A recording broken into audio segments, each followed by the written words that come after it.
This is our Football Sunday show, a special edition as we come away from Mulcahy's here in Week 14. We wanted to get in and do one more Football Sunday show after 29 years of doing it each and every week, and thank the guys for letting me sit in and do it. Great crowd here at Mulcahy's. We'll take you to 11:30. Giant pregame comes your way then as the Giants and the Cowboys will battle today.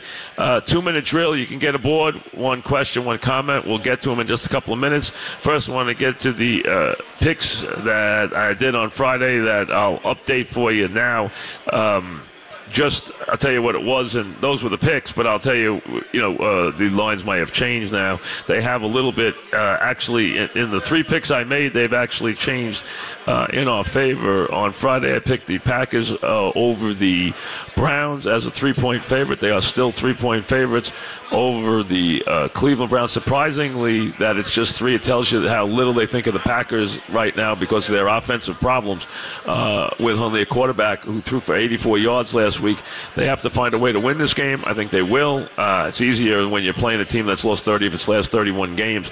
A lot of people thought the Browns could win this game this week. I just don't see it.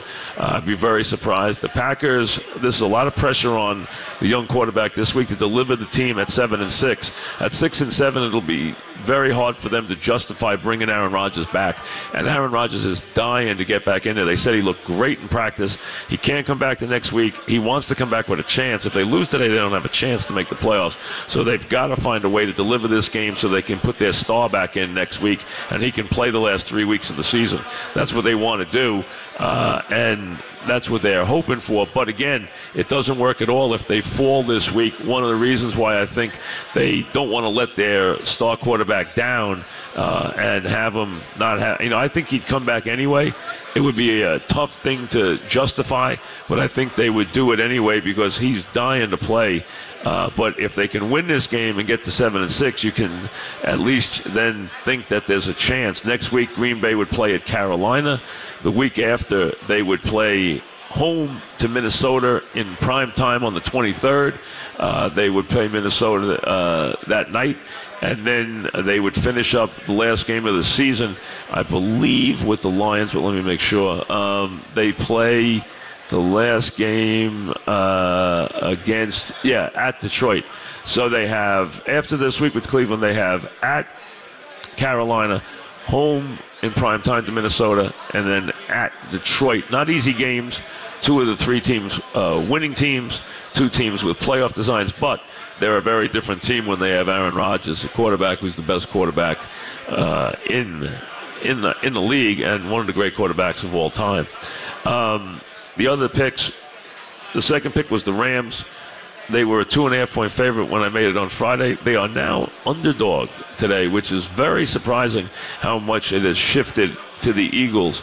And it has. Philly's actually favored right now, which is really bizarre. It surprises me how much the line has shifted this week, but it has.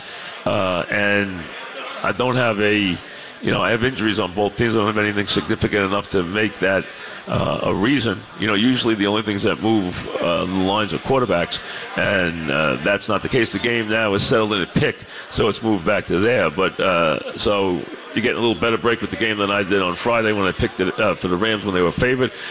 This is a very big game for Philly. Philly lost last week to Seattle.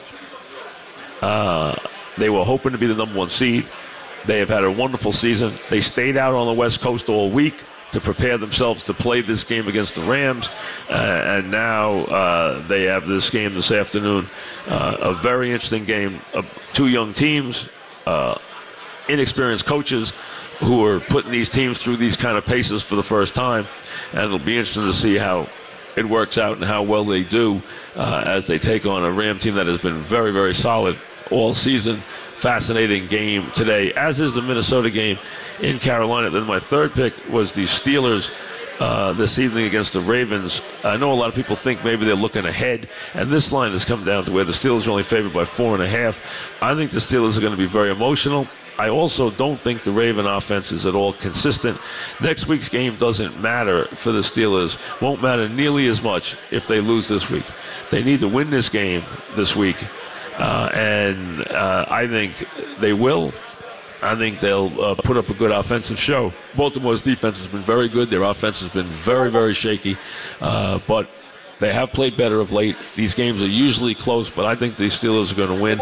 But it is moving towards the Ravens. Here, I'm going the other way and staying with the Steelers. So my picks for this week were the Packers, the Rams, and the Steelers. We were 3-1 last week, 3-1 the week before. Only picked 3 games this week. I didn't have a fourth one for you. Nothing else really jumped out at me.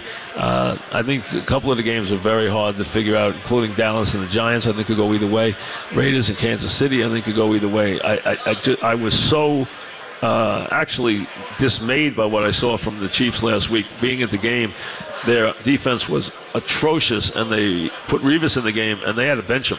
He was that bad. He was giving receivers 10-yard cushions, and he wasn't able to cover anybody. And the Jets were able to just have an incredible game. Whether it was third down conversions, fourth down conversions, they were converting all day. They moved the ball running it. They moved the ball throwing it. They put up almost 500 yards of offense. So the Jets are not built to put up 500 yards on anybody, but that's how far this has slipped for Kansas City, which had all those penalties at the end of the game. And they had big play after big play, Kansas City, whether it was to Kelsey, whether it was to Hill, put up some really big plays in that game. But what a terrible performance. And just down the stretch, the performance by the Chiefs has been just unbelievably bad. It really has. An interesting game today against the Raiders. Raiders have as much chance as anybody in that division right now.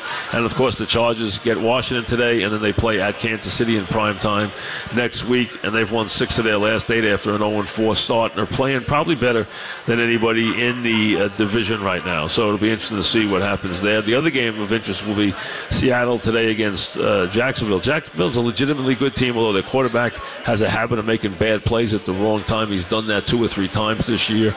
He did it against the Jets. He did it against Arizona. He's cost his team some games they should have won. Their pass rush is terrific. They're running the ball well with Fournette. They've really become a much more physical and tough team behind this regime. Their head coach is a guy who believes in tough play. Tom Coughlin's there who believes in tough physical play. So the team's gotten much more physical, much tougher. Their pass rush has been wonderful, but Bortles has just not done the job in big spots, and that's why there's been a lot of talk about Eli Manning maybe finding a home there next year, because they might just be a bona fide veteran, experienced quarterback away from having a very, very big season. And as it is, they're 8-4 right now, tied atop the division with Tennessee. And remember, those two teams play in Week 17. There's a couple of pivotal games we could see in Week 17. Atlanta and Carolina play in Week 17, and Tennessee and Jacksonville play in Week 17. Very good chance they'll be tied when that happens. When we come back, as we said, 2-minute drill, 1 question, 1 comment. For old time's sake, we'll get in a 2-minute drill. I'm sure we'll have plenty of the regulars up. We'll do that right after this.